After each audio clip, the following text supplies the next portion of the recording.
Hello, Internet, and welcome to Literature Theory, where the stories we cover are truly lit.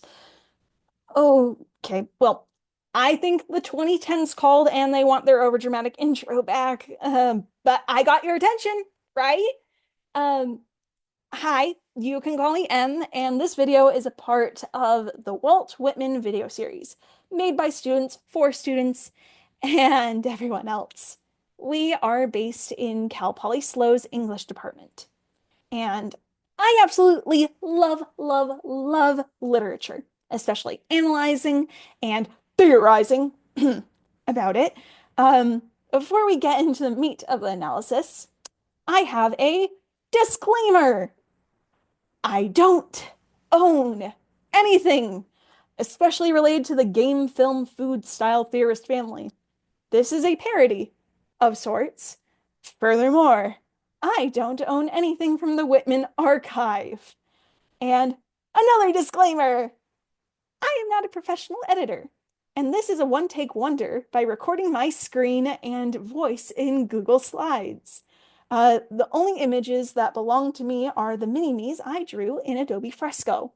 The literature theory parody logo and other assets were images cobbled together in Google Docs and slides or found on the internet, which can be found in my sources slide at the end. And now for some original nature footage I took to set the mood.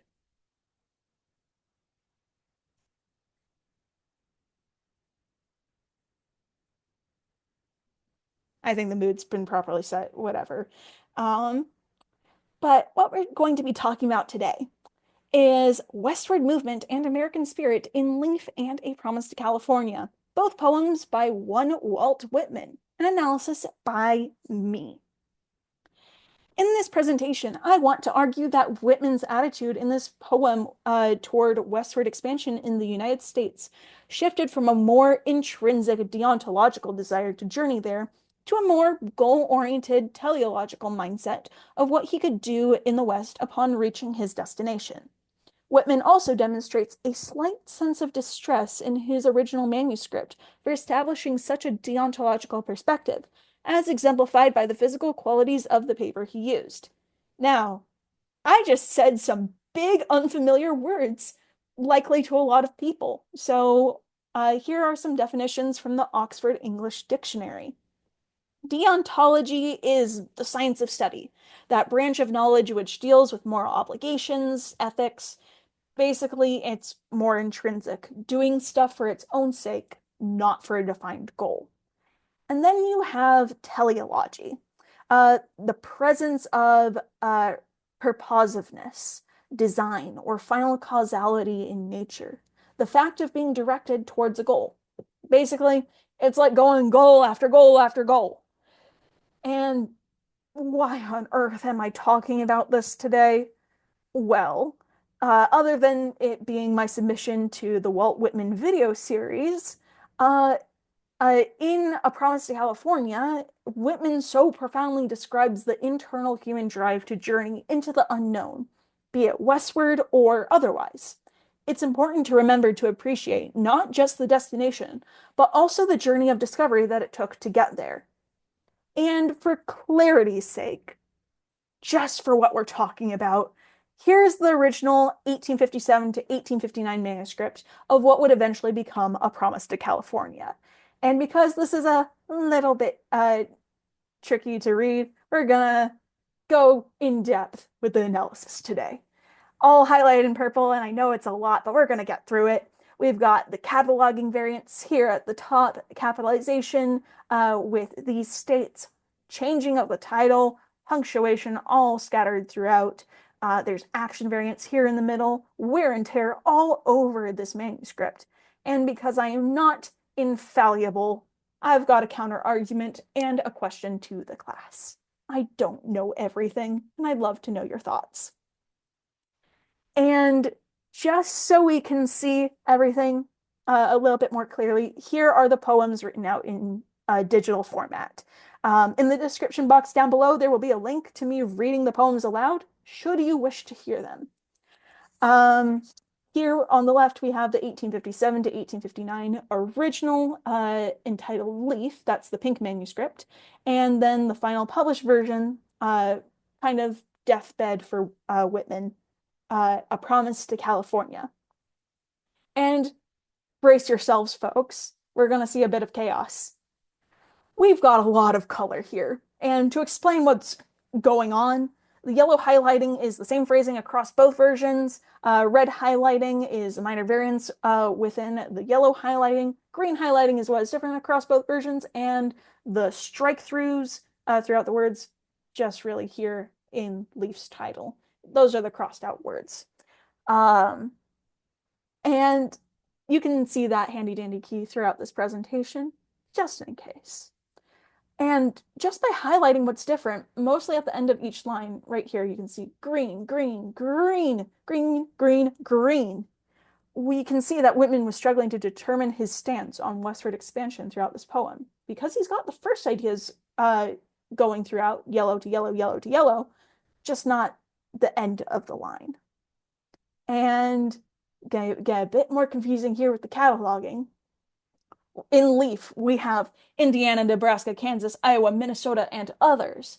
And then in A Promise to California, we have California, or inland to the Great Pastoral Plains, and on to Puget Sound and Oregon. Now, this might be a bit difficult to visualize, so I have made a map.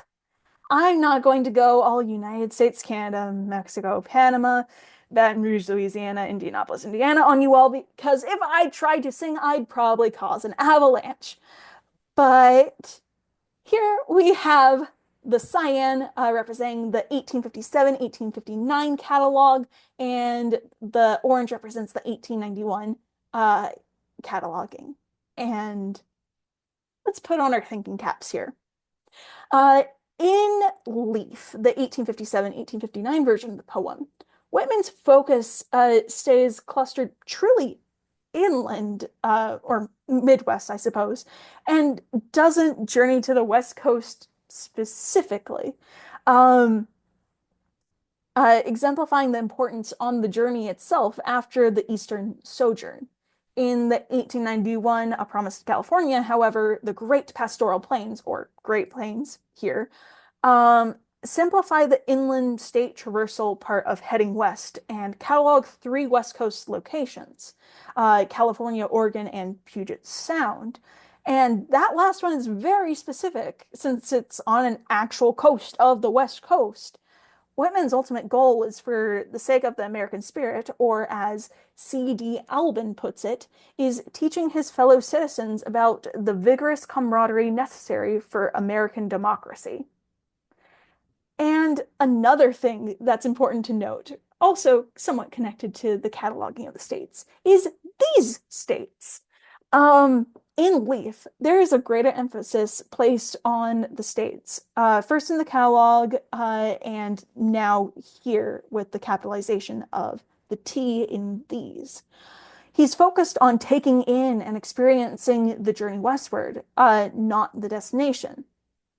In A Promise to California, however, the capitalization on these is lost, perhaps alluding to Whitman's shift in perspective. He is no longer mulling over his journey as deeply.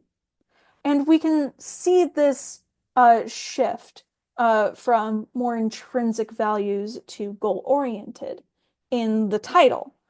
So Leaf is broad and it's not specific. It's probably 1 out of 70 or 71, as we can see here with the crossing out.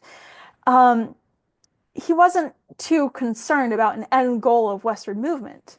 It's scribbled, though, so that could possibly indicate Whitman's already shifting ideas to the more specific and teleological A Promise to California. He is a properly established subject now. And furthermore, we can see that there's variation in punctuation. The comma here in Leaf isn't so much as breathing or pausing. In Whitman's works, a semicolon or a dash, M dash, N dash, whatever, sort of implies a breathing or pause, but that's not there in the original. And in the later version, that changes. There's pausing. uh, kind of implying a pause or breath at the destination that is the Western Sea, as if Whitman himself is pausing at the end of his journey west, his goal, to see everything. And then you have a period at the end here. There is no more hesitation, unlike what is implied with these dashes at the end. His journey is done in A Promise to California. In the middle of the poem, we've got some action variants. In Leaf, we have to remain westward and I belong westward and I am to be inland. Whereas in A Promise to California, you have to teach robust American love and a robust love belong among you inland and along the Western Sea. Uh, in Leaf, Whitman solely wants to remain westward when he eventually makes his journey across the US because that's where he belongs. Whereas in A Promise to California, the journey is completed not when he reaches his destination, but rather upon teaching robust American love, which belongs among the Western US in addition to Whitman himself. The ideas and dreams shared in Leaf could be a foreshadowing of his 1879 trip westward, a trip that helped to confirm one of Whitman's deepest intuitive beliefs, that the West was the place where his vision of the ideal American democracy would find its ultimate and definitive fruition. C.D. Albin later realized in the final 1891 version of the poem. As the real Whitman mused the potential things he could do upon traveling west to see it himself, and was impressed on an almost daily basis by the region's visual beauty, C.D. Albin, the robust American love for his nation was realized. And here we have something unique to the studying of manuscripts specifically. So you can see that there are pinpricks and pinholes all over this manuscript, and the manuscript is pink. These pinholes and the color of the paper itself reveal that the paper picked for this manuscript was written on the stock wrapper leftovers of printing other works. Because this was extra paper laying around from printing, it demonstrates Whitman's desire to get his base ideas out as quickly as possible while the journey was still fresh in his mind. And here at the bottom, you see smudging on the comma. Implies kind of like this frantic desire to get his preliminary ideas out. The blotting also implies a pausing of the pen in an attempt to solidify the phrasing of the next line. The evident ink blotting you can see here on the back of the paper emphasize its cheap and thin quality. Whitman was clearly reaching for whatever paper was available because he needed to get his ideas out as soon as possible.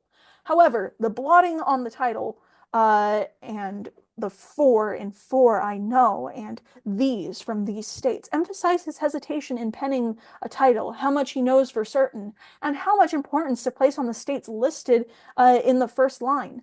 Whitman doesn't know exactly how to balance the idea of a journey purely for its own sake or for the sake of an, as of yet, unwritten goal of spreading the word of the American spirit and its robust love.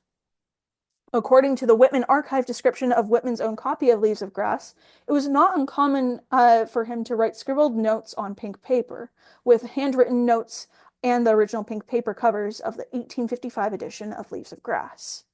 Now, as I mentioned at the beginning of all of this, I am not infallible. I do make mistakes, and some parts of my argument could be better.